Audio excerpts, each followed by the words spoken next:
Shelley Sullivan here, spiritual teacher, intuitive healer. And today I'm going to be talking about metaphysical teachings. And specifically I'm going to be focusing on starseeds, indigo children, crystal, and rainbow children. I myself am one, and I want to reach out and help the children who are experiencing things that I've been experiencing and much, much more.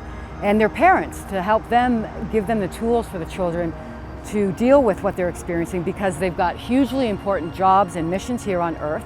They're here to help raise consciousness on Earth and bring Gaia and humanity into our new Earth. So a lot of these children feel like they're going crazy. They're having experiences that they understand completely, but no one else does. And the parents are worried about how they're going to be judged and ostracized. So this is taking place on a vast mass scale, and it needs to be addressed and help support these children from other galaxies, planets, and they're connected with extraterrestrial beings that are helping them, as well as angelic beings, really connected with higher dimensions. My experience on this is I was born into a three-dimensional Earth, into this physical body, but I was still five-dimensional, living that way, living angelically in a physical body.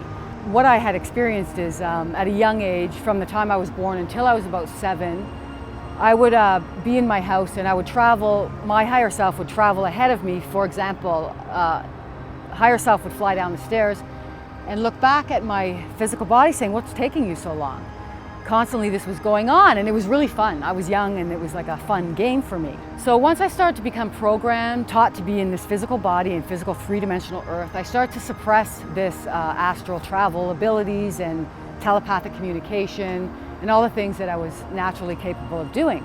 So I wanted to fit in. I wanted to feel like I did fit in, and that's when I decided to suppress my angelic abilities and just become a physical being. This was not easy. I felt very isolated, it was lonely, and it was very hard to be in this dense world compared to where I came from.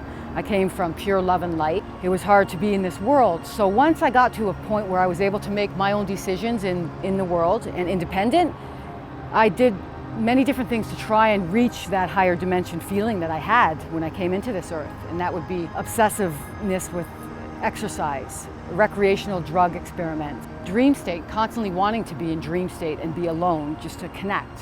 Other people may try and reach that euphoria by sex with other people, or trying to get that feeling back. So without the proper tools and know-how to handle these special abilities, it can be a very destructive life.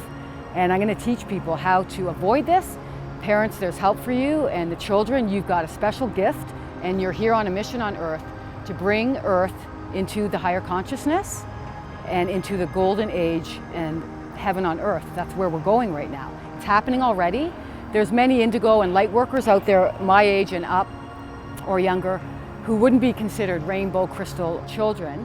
They already know who they are, and there's nothing stopping them. They won't conform to regular school rules and the way things have been laid down, government laws. That's all falling apart with these new children coming in.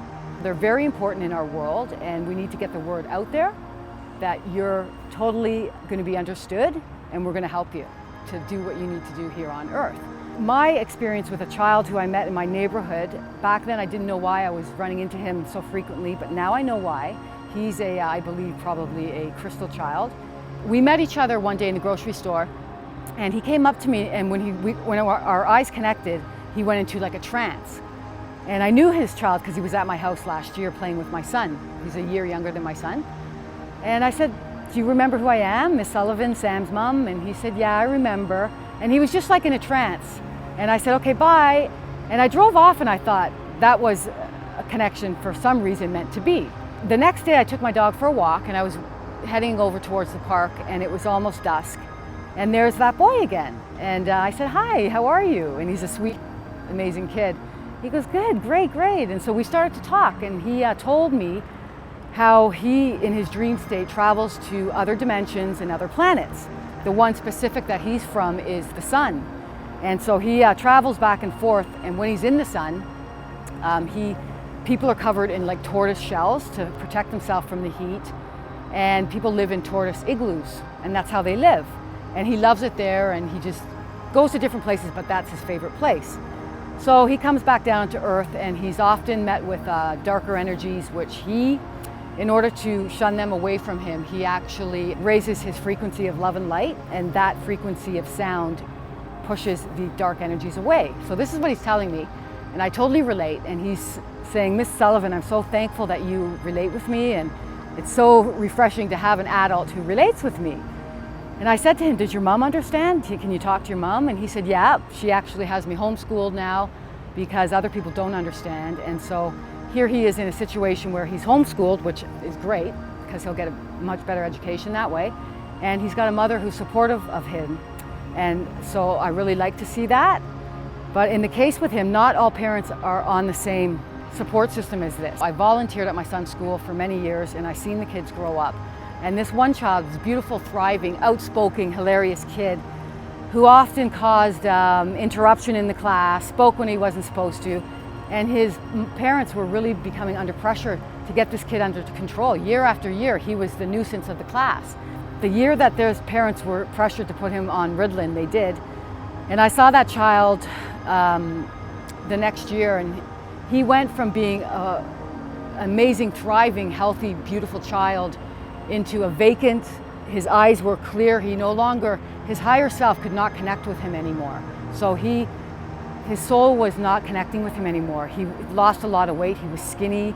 He wasn't the same boy that I knew. And it really saddened me, that these people are forced to put on their kids on drugs because they don't know how to deal with things of these higher dimension children. And I don't want to see that happen anymore because Ritalin is comparable to cocaine. It's actually worse. The children who are on this are that much more, 50% more inclined to have a drug addiction because of their drug use as a child. So this is not right. It should not be happening. Kids should be accepted as who they are and be put in a different type of school that is dealing with higher dimensional kids.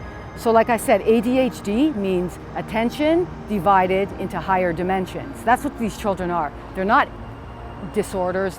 Autism children are hugely intelligent, beyond the scope of what we can even understand, and we have to help these children. So that's what I'm here to do, and I'm going to do it. Another child in my neighborhood, their parents are witnessing their kids levitating at night, and they're scared for the kids, but you know what? It's all okay because this is natural for these beings. That's what's happening. They're from other dimensions, and they're here to do a hugely important job, and we need to address them because it's a special time we're in, very special, and there's a mission for these children and myself, and let's work together.